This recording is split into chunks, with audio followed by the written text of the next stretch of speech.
Regarding sa air filter, mas advantage ba gamitin yung air filter na stock o compare sa mga washable? Mas kuwan sa stock kasi sa rang kuwan ni Honda eh. Stock sa washable naman sir. Pag kinabit nyo, yung tulog niya may singaw. Kala nyo wala isang air filter. But if I lay down and I play dead and I stay dead, maybe you'll get sick of being the monster out of my head, under my bed. Think you're something out of my nightmares, standing right there. But if I lay down and I play dead and I stay dead, then will you get bored of killing me? Silhouettes of you are like a taunt. Never really know just what you want. With you I don't ever feel calm. So guys, welcome back to my channel, and this is the day na pupunta tayo sa Honda Casa para ipacheck yung ating knuckle bearing, no? There's something problem in my T-post talaga na talagang nababothered ako dahil sa performance niya, no? Kaya this time guys, ito na yung pagkakataon para mapacheck natin sa Casa, and 20 kilometers PMS guys, sasabay ko na rin para at least alam nyo kung ano yung gagawin nyo your next PMS for your Honda ADV 150. Let's go! So sa mga hindi pa nakapag-subscribe sa aking munting channel guys, don't forget to click that button, JD Moto Vlog. Hanapin nyo sa Facebook and YouTube. Maraming salamat sa pagtitiwala at suporta simula nung una. And kung gusto nyo po yung mga ganitong klaseng content about Honda ADV 150 ay patuloy lamang po sa pag-click ng button. So guys, what's up? Dito na ako sa Honda Dasmariñas guys, and kausap natin si Sir Cholo.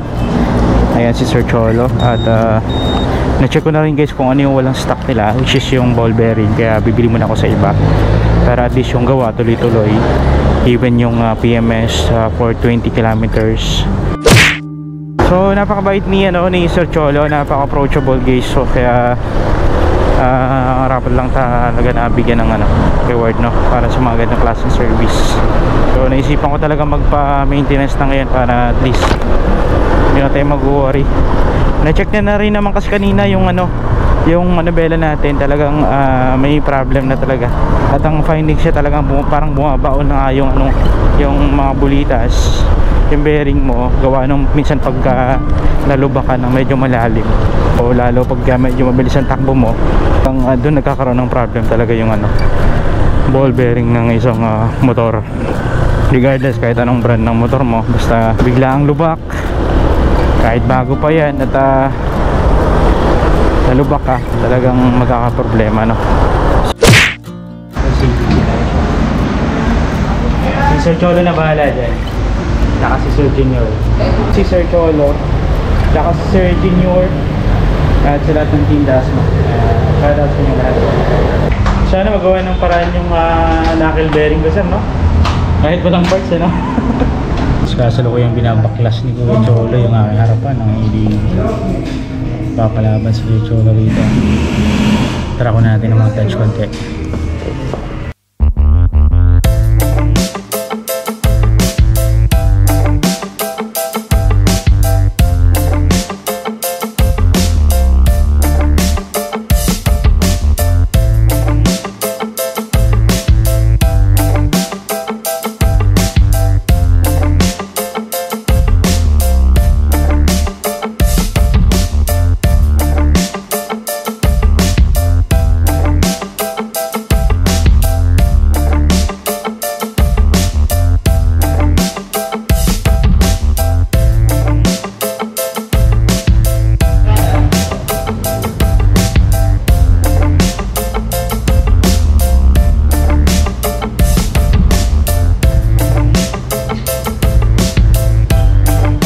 Regarding sa air filter, mas advantage ba gamitin yung air filter na stock o compare sa mga washable?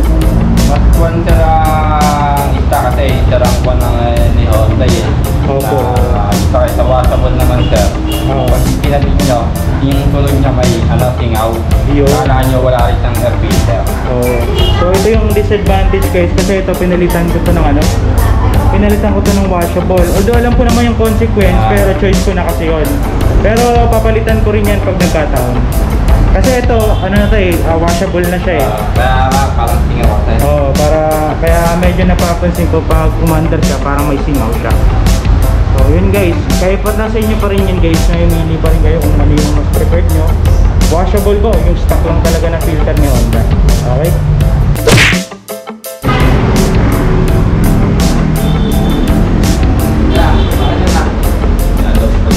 Ha? May alam no?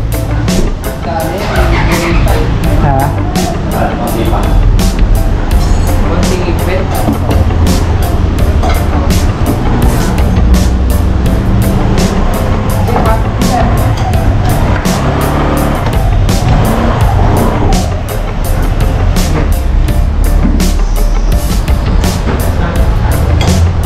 Taste nung ano, concern nung natin na. May picture sa inyo. Lumikit lang siya. Ganun ba ba? Pero ngayon okay na siya.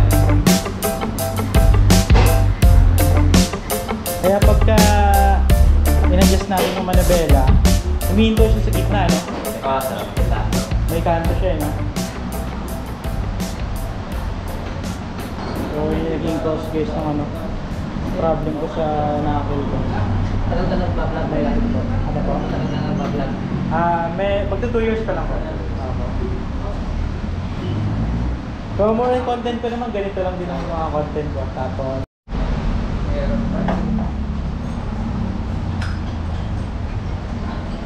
Di ba pwede pang ano dyan? Plastic?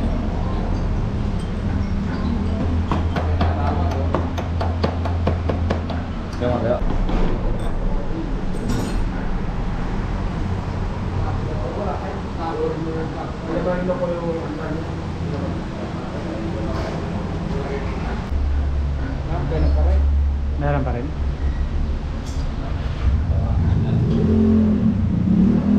May isa pa. Iyang model.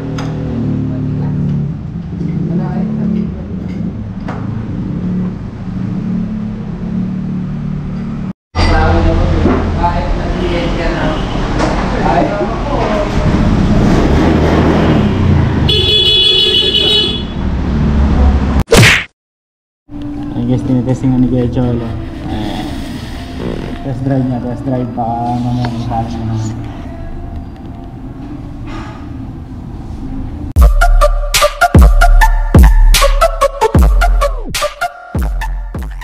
So first impression guys, after magawa yung ating knuckle bearing sa ating Honda ADV is medyo maganda yung performance niya ngayon. Parang bumalik yung dating performance niya nung binili ko siya, no? And medyo gumanda, lumambot siya, no? Yung ating knuckle bearing, no? And gumanda yung play ng ating Honda ADV. And at the same time, bagong change oil, bagong CVT cleaning, bagong gear oil, tune up na rin. So sulit naman yung binayad natin doon sa Honda Elite Das Marinas. And happy ako sa naging performance. And sulit yung nagiging oras natin dun sa Elite, Honda Elite Das Marinas, no? So gumanda yung play nya. And hopefully tatagal to. Iwasan lang natin yung lubak-lubak, no? Para at least, alam mo na, di ba? Iwas tayo sa aksidente. 5, 4, 3. Umabol pa tayo. Ayun, nakahabol pa tayo guys. So shoutout sa lahat ng mga tropa natin na nakasalubong at nakasalumuhan natin kanina. Maraming salamat sa suporta sa JD Motovlog. Maraming salamat. And sa mga kapanood nito guys, sana makatulong doon sa mga Honda ADV natin na kailangan ipa-check natin agad. Any concerns na mararamdaman nyo sa inyong motor, kailangan nyo lang i-address agad, okay? Maraming salamat po. God bless and stay safe. Peace, yo. I'm out.